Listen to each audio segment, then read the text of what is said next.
Good morning all. तो अभी हम ये स्टार्ट कर रहे हैं एक्सरसाइज 4.6 और ये बेस्ड है solution of systems of linear equation using inverse of a matrix. Matrix के इनवर्स से हम सिस्टम ऑफ लीनियर इक्वेशंस को सॉल्व करेंगे। तो ये बेसिकली एप्लीकेशन ऑफ डिटर्मिनेंट्स होगा यहाँ पे। वहाँ से हम चेक करेंगे कि हमारा जो सिस्टम ऑफ इक्वेशंस है वो कंसिस्टेंट है क्या। तो कुछ टर्म्स यहाँ पे यूज़ होंगी और कैसे यूज़ होंगी दैट वो मैं आपको भी बता देता हूँ। तो अभी हम क्लास 11th में हमने पढ़ा है, 10th में पढ़ चुके हो अदर आप, कि अगर सिस्टम ऑफ इक्वेशंस आपको दिया हुआ है, लेट अस से एग्जांपल ले लेते हैं। आपको दिया हुआ है a1x, कुछ कंसेप्ट हम यहाँ पे भी ले रहे हैं, बिल्ड कर रहे हैं, उसके बाद हम क्वेश्चन तो करेंगे। So a1x plus b1y plus c1 is equal to 0, ये एक इक्वेशन है। और सेकेंड इक्वेशन है आपके पास a2x plus b2y plus c2 is equal to 0। ठीक है, तो ये तो आपको पता है, ये तो लाइन की इक्वेशन है, equation of line. A x plus b y plus c is equal to 0 standard equation होती है ना। Standard equation of a line क्या होती है? A x plus b y plus c is equal to 0। अब हमें इसे सॉल्व करना है। अगर हम सोल्यूशन देखें तो हम कह रहे हैं इसका सोल्यूशन आएगा वो तो कंसिस्टेंट, या तो सोल्यूशन आएगा या तो नहीं आएगा। दैट मीन्स इसका सोल्यूशन हो सकता है वो कंसिस्टेंट हो सकता है। कंसिस्टेंस का सिंपल सा मीनिंग है कंसिस्टेंट सॉल्यूशन, राइट। कंसिस्टेंट का मतलब इसका एक सॉल्यूशन आएगा। अब सॉल्यूशन जो होगा वो सॉल्यूशन यूनिक भी हो सकता है। सॉल्यूशन जो होगा इसका, दो लाइंस को हम सॉल्व कर रहे हैं तो सॉल्यूशन तो आपका यूनिक भी हो सकता है। और सॉल्यूशन आपका, you can have infinite solutions. कैसे कैसे अभी डिफाइन करते हैं। इनफाइनाइट सॉल्यूशंस भी हो सकते हैं। ठीक है, हम इस आम की बात कर रहे हैं, शाम पे तो अभी जाएंगे। जब सॉल्यूशन निकलेगा हम उसकी बात कर रहे हैं। तो यूनिक का मतलब हम क्या करते हैं, इसे कंपेयर कर लिए कोफिशिएंट्स a1 और a2 को। अगर आपने a1 और a2 को कंपेयर किया और आप देख रहे हो जो रेशियो है a1 और a2 का, that is not equal to b1 और b2, तो आपके पास क्या आता है? आपको इंटरसेक्टिंग लाइंस आती हैं, आपको मालूम है, इंटरसेक्टिंग लाइंस। और जब लाइंस इंटरसेक्ट करेंगी they will intersect at a point, किसी एक पॉइंट पे तो इंटरसेक्ट करेंगी। तो आपके पास एक सोल्यूशन आ गया, that solution is a unique solution. तो हम यहाँ पे क्या कर रहे हैं, हम जो कोफिशिएंट्स हैं, बेसिकली कोफिशिएंट्स को कंपेयर करके देख रहे हैं कि हमारे पास सोल्यूशन यूनिक आया है क्या। इनफाइनाइट सोल्यूशन कब आता है? जब हमारे पास कोइंसिडेंट लाइंस होती हैं, ठीक है ना। और उसमें आप चेक करते हो फिर दोबारा से a1/a2 क्या b1/b2 के बराबर है। हाँ, आप चेक करते हो कि a1/a2 is equal to b1/b2 के बराबर है। और फिर ये c1/c2 भी आप चेक कर लेते हो। तो वहां से अगर ये रेशियो हमारा सेम आ रहा है तो इसका मतलब ये तो इनफाइनाइट सॉल्यूशन हो गए। तो इसका मतलब ये तो कोइंसिडेंट लाइंस हो गई, ठीक है ना। कोइंसिडेंट लाइंस, इनफाइनाइट सॉल्यूशन हो गया। फिर हम आते हैं इनकंसिस्टेंट सॉल्यूशन पे। इनकंसिस्टेंट सॉल्यूशन पे, इनकंसिस्टेंट सॉल्यूशन, इनकंसिस्टेंट का मतलब नो सॉल्यूशन। नो सॉल्यूशन कब आएगा? जब लाइंस पैरेलल होंगी। जब लाइंस पैरेलल होंगी तो कोई सॉल्यूशन ही नहीं आएगा ना, कहीं पे इंटरसेक्ट ही नहीं करेंगी, कोई कोई पॉइंट ही नहीं आएगा एक्स वाई। तो ये कैसे, फिर आप चेक कैसे करते हो? आप कहते हो कि जो कोफिशिएंट्स हैं उनको चेक करो कि कोफिशिएंट तो हमारे पास सेम रेशियो हो बट वो c1/c2 के इक्वल ना हो। तो आप कहते हैं नो सॉल्यूशन, ठीक है, पैरेलल लाइंस के लिए। तो यही कंसेप्ट आप यूज करते हो to solve the system of linear equations. अब इसी को हम 3 वेरिएबल्स में लेके आ जाएंगे और यहां पे हम यूज करेंगे इनवर्स इन्वर्स यूज़ करेंगे आप मैट्रिक्स का, और मैट्रिक्स का इन्वर्स यूज़ करके हम सिस्टम ऑफ लीनियर इक्वेशन जो दे रखा है उसको सॉल्व करने की कोशिश करेंगे। तो हम ये हमारे पास कुछ रूल्स हैं, वो रूल्स अभी हम डिफाइन कर लेते हैं, अपनी मैट्रिक्स डिफाइन कर लेते हैं, and then we will start with exercise 4.6। ठीक है, चलिए। तो लेट अस हमें एक सिस्टम ऑफ इक्वेशंस दिया हुआ है a1x plus b1y। System of equations का मतलब इक्वेशंस दे रखा है, इक्वेशंस को भी हम अपने अकॉर्डिंगली चेंज कर लेंगे। अब ये हमारे पास सिस्टम ऑफ इक्वेशंस दिया हुआ है, तो यहाँ पे 3 डिग्री का हमने क्या ले लिया, हमने 3 वेरिएबल्स वाला इक्वेशन ले लिया। 2 वेरिएबल्स 3 वेरिएबल्स आपके सिलेबस में है, a2x plus b2y plus c2z is equal to d2। Non homogeneous equations ले ली, a3x plus b3y plus c3z is equal to d3। इस सिस्टम को हमें सॉल्व करना है, तो इसे सॉल्व करने के लिए हम एक पर्टिकुलर फॉर्म में लिखेंगे, हम एक कोफिशिएंट मैट्रिक्स बनाएंगे, क्योंकि हमें तो इनवर्स मैट्रिक्स मेथड यूज़ करना है। तो ये आ गया a1 a2 a3, सेकंड आ गया b1 b2 b3, और थर्ड आ गया c1 c2 c3। ये कोफिशिएंट मैट्रिक्स आ गई है ना, कोफिशिएंट जो है a1 b1 c1 a2 b2 c2 a3 b3 c3। फिर जो हमारे पास वेरिएबल्स हैं उसका एक मैट्रिक्स आ गया, हमें फाइंड क्या करना है, एक्स वाई जेड फाइंड करना है। और फिर जो हमारे पास ये d1 d2 d3 दिया हुआ है इसका एक मैट्रिक्स आ गया। तो हमने अल्टीमेटली इसको जो हमें ऊपर सिस्टम ऑफ लीनियर इक्वेशंस दिया हुआ है फर्स्ट सेकंड थर्ड, इसको हमने इसमें चेंज कर लिया, और ये हमें दिखाई दे रहा है लेट अस से इट इज़ ए, इसे हम बोलते हैं x, इसे हम बोलते हैं b। स्टैंडर्ड टर्म्स हैं, ax is equal to b define कर देते हैं। ठीक है, तो हमने सिस्टम ऑफ इक्वेशंस को ऐसे लिख लिया। अब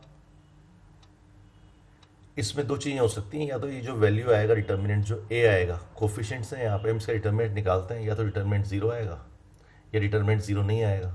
तो दोनों केसेस हम सोल्यूशन निकाल के देखेंगे, और सोल्यूशन कैसे डिफाइंड होता है अल्टीमेटली हम क्या निकालेंगे इसमें, तो सोल्यूशन डिफाइंड कैसे होता है। तो पहले हमने एक केस ले लिया।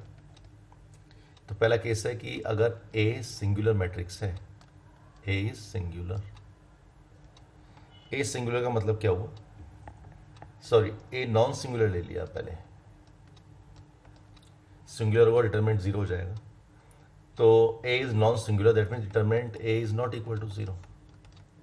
तो जब determinant is not equal to 0, और आपने तो फॉर्मूला पढ़ा हुआ है एक कि a का इनवर्स क्या होता है, एडजॉइंट a अपॉन, आपने कहा था a का डिटरमिनेंट, राइट। तो यहाँ पे डिटरमिनेंट 0 नहीं है तो हमारा इनवर्स निकल जाएगा। तो determinant a is not equal to 0, that means a is non singular. तो उस केस में हम क्या करेंगे, किस तरीके से सॉल्व करेंगे, अल्टीमेटली हमारा अप्रोच क्या होगा, वही अप्रोच हमने यहाँ पे दिखाया हुआ है। ऐसे हम क्वेश्चन को सॉल्व करेंगे, ax is equal to b, right. अब हमने प्री मल्टीप्लाई कर लिया इसको, प्री मल्टीप्लीकेशन बाय किससे, a इनवर्स से। So a inverse a into x is equal to a inverse into b। a inverse a को क्या लिख सकते हैं हम, I लिख सकते हैं, I into x is equal to a inverse b। I into x is equal to x, therefore x is equal to a inverse b। अब x क्या था, ये हमें एक्स वाई जेड जो था सिस्टम ऑफ लीनियर इक्वेशंस में थे, unknown variables थे एक्स वाई जेड, वो निकालना था। तो x का वैल्यू आ जाएगा। ठीक है, तो ये केस तो बना जब हमारे पास a is non singular.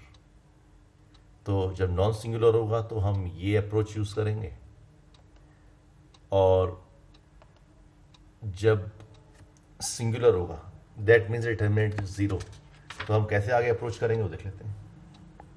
Case 2, तो केस 2 क्या आ गया, when a is a singular matrix, when a is singular matrix. Singular का मतलब determinant is not equal to 0। तो फिर क्या करते हैं, फिर हमारे पास स्टेप्स डिफाइंड है, determinant a is equal to 0, sorry बार बार ये थोड़ी होगा कि हमारी चलेगी, ये तो जो फॉर्म है वही चलेगा। Determinant A is equal to 0, भूल जाते हैं बार बार, singular determinant A is equal to 0। Okay, A matrix है हमारे पास, तो अगर ए सिंगुलर तब क्या होगा, क्योंकि नॉन सिंगुलर का तो हम केस डिस्कस कर चुके हैं। तो यहाँ पे हम क्या करते हैं, वी कैलकुलेट, ये स्टेप्स हैं हमारे पास, हम कैलकुलेट करते हैं। क्या कैलकुलेट करते हैं, adjoint A into B, adjoint A into B. फिर हम चेक करते हैं कि जो एडजॉइंट ए इंटू बी आया, if adjoint A into B आया, अगर वो not equal to null matrix आया, अगर वो नल मैट्रिक्स नहीं है, तो इसका सॉल्यूशन डज नॉट एग्जिस्ट। इसका जो सॉल्यूशन होगा does not exist, right. If adjoint A into B is equal to null matrix, its solution does not exist. That means ये तो inconsistent हो गया, inconsistent हो गया, ठीक है। फिर हम सेकंड केस पे आते हैं कि अगर ये या तो नल हो सकता है, नॉट नल भी हो सकता है। अब सेकंड केस ले लिया, तो फर्स्ट पार्ट था, सेकंड था इफ, क्योंकि पॉसिबल है ना adjoint A into B null आ सकता है, it is equal to null, तब क्या होगा, रिजल्ट कहाँ नहीं आ सकता, it can be consistent, it may be consistent, ठीक है। मे बी कंसिस्टेंट मतलब यूनिक सोल्यूशन तो नहीं आएगा अल्टीमेटली, तो या तो इनफाइनाइट सॉल्यूशंस आएंगे या इट मे बी इनकंसिस्टेंट,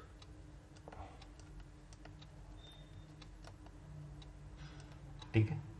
हो सकता है सॉल्यूशन ही ना निकले, नो सॉल्यूशन।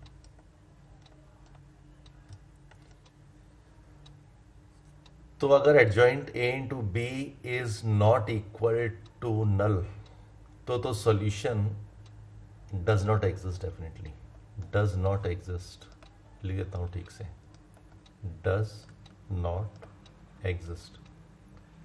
बट अगर ये नल मैट्रिक्स है तो हम कुछ कह नहीं सकते रिगार्डिंग दिस, तो सॉल्यूशन कंसिस्टेंट भी हो सकता है, इनकंसिस्टेंट भी हो सकता है, ठीक है।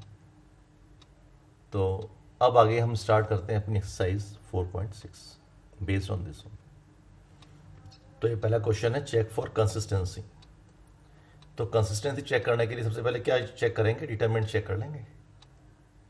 तो यहाँ पे ये इक्वेशंस दे रखी हैं हमको, we are given two equations, check for consistency. तो जो इसके हमारे पास कोफिशिएंट्स हैं उनका मैट्रिक्स ले लेंगे, या ऐसे भी उसी फॉर्म में लिख लेते हैं, A x is equal to B, A x is equal to B, standard format रखते हैं जो हमें एग्जाम में चाहिए।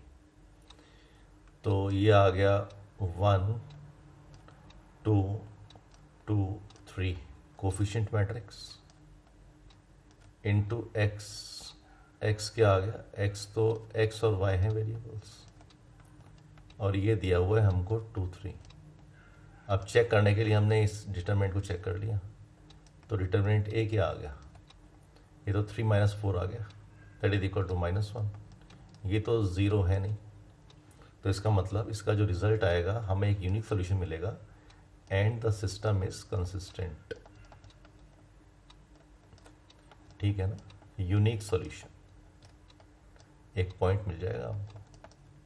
अभी तो आपसे बात की थी, इक्वेशन ऑफ लाइन है ये। सेकंड देख लेते हैं, यहां से हमें दिखाई देना चाहिए क्या रिजल्ट आएगा। तो फिर हमने यहाँ पे इसे a into x is equal to B के फॉर्म में लिख लिया। ए क्या है, कोफिशिएंट मैट्रिक्स, इसका कोफिशिएंट 1 है, 1 है, 1 है, तो ये आ गया 2 - 1 1 1, और x क्या आ गया, ये तो एक्स वाई आ गया। फिर यहाँ पे इज इक्वल टू 5 4 आ गया। डिटर्मिनेंट ए क्या आया, डिटर्मिनेंट ए तो 2 + 1 आ जाएगा, इज इक्वल टू 3 आ गया, राइट। तो डिटरमिनेंट 3 आ गया, तो दैट मीन्स ये तो ज़ीरो है नहीं। तो जब ये ज़ीरो नहीं होगा तो क्या होगा, इसका इन्वर्स एग्जिस्ट करेगा। x is equal to A inverse B आ जाएगा definitely. x is equal to A inverse B, तो ए इनवर्स एग्जिस्ट करेगा। ठीक है, तो ए इनवर्स एग्जिस्ट करेगा, तो इसका मतलब क्या हुआ, ये तो कंसिस्टेंट हो गया। और ये कंसिस्टेंट हो गया तो हमारे पास क्या आएगा, यूनिक सॉल्यूशन आ जाएगा इसका। यूनिक सॉल्यूशन हमारे इस केस में, ठीक है, केस टू केस डिपेंड करेगा कि कंसिस्टेंट का मतलब यूनिक सॉल्यूशन है या इनफाइनाइट सॉल्यूशंस है। ओके, क्वेश्चन नंबर 3 देख लेते हैं। क्वेश्चन नंबर 3 में डिफाइन कर लेते हैं अपनी मैट्रिक्स को, A x is equal to B. तो हो गया 1 2 3 6 into x and y is equal to 5 and 8। अब यहाँ पे हमने ये है ए, ये है एक्स और ये है बी। तो डिटर्मिनेंट ए डिफाइन किया, 6 माइनस 6 इज इक्वल टू 0 आ गया, तो डिटर्मिनेंट 0 आ गया। तो जब डिटर्मिनेंट 0 आ गया, अब क्या करेंगे, अब तो एडजॉइंट निकालेंगे। ठीक है, तो ये तो ए इज अ सिंगुलर मैट्रिक्स। अगर ये आ गया तो इसका मतलब ए तो सिंगुलर है, ए इज सिंगुलर मैट्रिक्स। तो अब अपने वो स्टेप फॉलो करेंगे, एडजॉइंट ए वाला।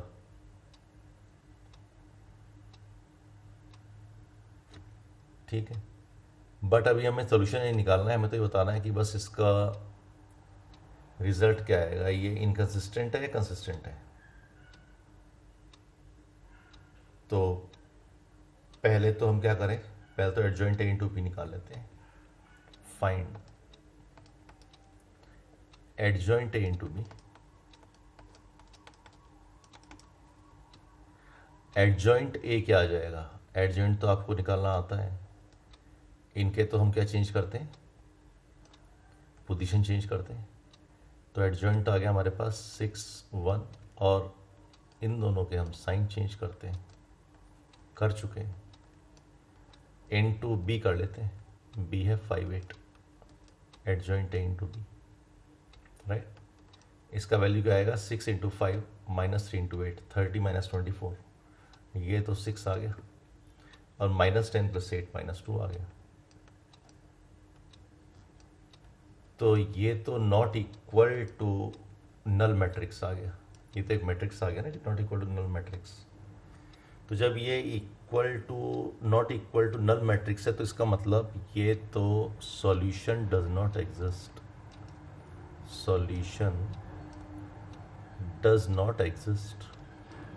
और जब सॉल्यूशन एग्जिस्ट नहीं करेगा तो इसका मतलब इट इज इनकंसिस्टेंट, इनकंसिस्टेंट। ठीक है, नेक्स्ट कर लेते हैं क्वेश्चन नंबर 4। ये भी चेक करना है फॉर कंसिस्टेंसी, तो इसको भी A x is equal to B के फॉर्म में लिख लेते हैं। तो फिर अपनी वही मैट्रिक्स बना लेते हैं, 1 1 1 2 3 2 ए 2 ए। कोफिशिएंट मैट्रिक्स ये हो गया, दैट मीन्स ये हो गया ए। एक्स बना लिया, एक्स क्या है, एक्स वाई जेड, और बी क्या है, बी तो 1 2 3 है। So A x is equal to B. Check कर लिया डिटर्मिनेंट ए, तो डिटर्मिनेंट का वैल्यू आ गया 1 इंटू 6 ए माइनस 2 ए 4 ए माइनस 1 4 ए माइनस 2 ए प्लस 1 2 ए माइनस 3 ए माइनस ए। तो 4 ए माइनस 3 हो गया, ये तो ए आ गया, तो ये तो नॉट इक्वल टू 0 आ गया, राइट। तो नॉट इक्वल टू 0 आ गया तो क्या हो गया, तो नॉन सिंगुलर हो गया। और जब नॉन सिंगुलर हो गया तो क्या करना है हमको, इनवर्स एग्जिस्ट करेगा, लिख दिया। Therefore A is non singular, हमें चेक करना है सिर्फ, अभी वैल्यूज नहीं निकालनी। A is non singular, therefore A inverse exist. और जब ए इनवर्स एग्जिस्ट करेगा तो क्या आएगा, हमारा एक्स आ जाएगा, क्योंकि बी गिवन है हमारे पास। Okay, consistent, therefore consistent. जो पूछा है क्वेश्चन में वो तो लिख दें। क्वेश्चन 5 में आ गए, तो पहले तो अपनी ये हम कंप्लीट करेंगे मैट्रिक्स। ये 0x कर लेते हैं इसको, +2y - 1z, ठीक है। फिर इसमें हमने स्टैंडर्ड फॉर्म में इस मैट्रिक्स को लिख लिया। तो पहले तो ए बनाया है इसका, ए क्या आ जाएगा, 3 0 3 -1 2 -5 और -1 -2 -2 -1 और 0। एक्स मैट्रिक्स हमारी क्या है, एक्स वाई जेड है, एक्स वाई जेड। और बी मैट्रिक्स क्या है, 2 -1 3। ये करते करते तो क्वेश्चन रट ही जाएंगे ये, अब एग्जाम में आ जाना चाहिए। तो ये हुआ, ठीक है। अब मैट्रिक्स निकाल रहे हैं, डिटर्मिनेंट निकाल रहे हैं बेसिकली। तो डिटर्मिनेंट क्या आ गया हमारे पास, 3 × -5, 0 के लिए 0 आ गया, फिर +3 × ये तो 1 -4, तो 1 + 4 ये तो 5 आ गया, तो ये तो 0 आ गया। तो इसका मतलब ये तो सिंगुलर मैट्रिक्स हो गया, ए इज सिंगुलर। और जब ए सिंगुलर हो गया तो अब चेक करेंगे एडजॉइंट ए × बी, राइट। तो चेक करते हैं, ओके। तो अब एडजॉइंट निकालते हैं, एडजॉइंट इधर निकालते हैं, adjoint of A, adjoint of A. अब एडजॉइंट ऑफ ए निकालना तो नहीं भूल गए ना, कोफैक्टर मैट्रिक्स का ट्रांसपोज होता है। तो चेक कर लेते हैं, 3 के लिए क्या आएगा, तो 3 के लिए तो ये आ जाएगा 0 -5, 0 -5 दैट इज इक्वल टू -5, तो -5 आ गया। फिर इसके लिए चेक कर लिया, हम निकालेंगे रो वाइज और लिखेंगे कॉलम वाइज, ठीक है। तो हमारा एक स्टेप बच जाएगा। -1 के लिए चेक कर लिया, तो ये आ गया 0 × 0 +3, तो +3 हो गया, पर इसके साथ माइनस का साइन लग जाएगा क्योंकि ये तो -1 की पावर ऑड हो जाएगा। अब -2 के लिए चेक कर लिया, तो -2 के लिए क्या आ जाएगा, 0 -6, तो ठीक है, -6 यहाँ आ गया। सिमिलरली अब 0 के लिए चेक कर लिया, तो 0 के लिए आ गया 0 -10, तो -10 आ गया। अब -10 आ गया और ये है 2 1, तो ये तो 10 हो जाएगा, राइट। तो सिमिलरली हम कैलकुलेट करेंगे तो ये 10 आ जाएगा, ये 6 आ गया, ये 12 आ गया। एडजॉइंट हम काफ़ी टाइम से कर चुके हैं, 13 14 15 में हमने यूज़ किया था क्वेश्चंस में, और हमने 4.5 एक्सरसाइज में काफ़ी यूज़ किया है इसका। तो एडजॉइंट ए आ गया हमारे पास।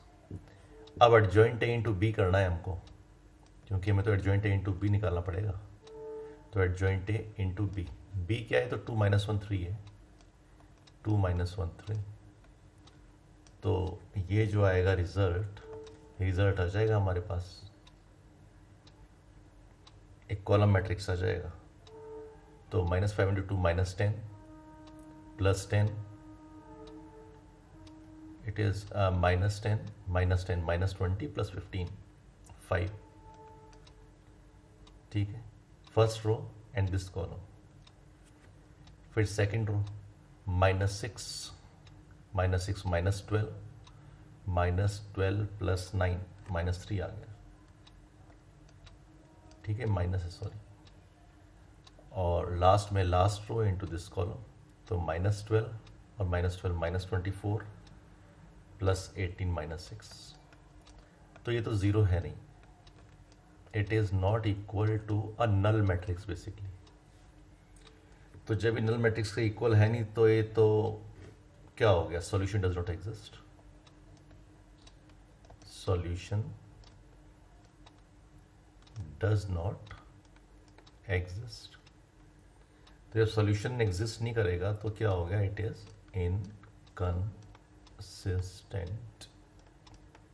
राइट। नेक्स्ट क्वेश्चन देख लेते हैं, 6th क्वेश्चन। फिर इसमें वही कहानी, A x is equal to B रख लेते हैं इसको, ठीक है।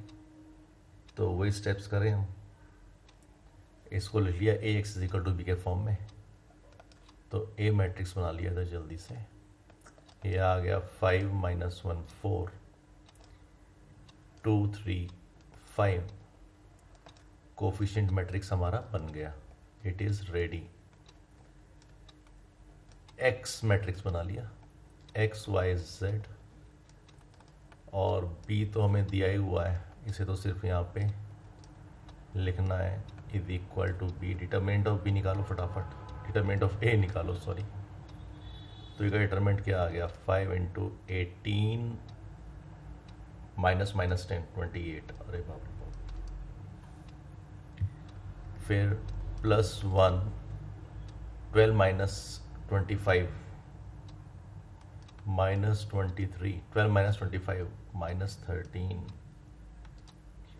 Plus 4 into minus 4 minus 15 minus 19, table आनी चाहिए जल्दी करने के लिए। तो 19 4 जा 76 माइनस 76 माइनस 99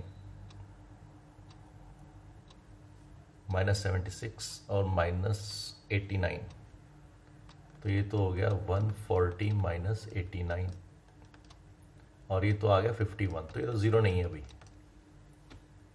तो इसका मतलब कंसिस्टेंट है,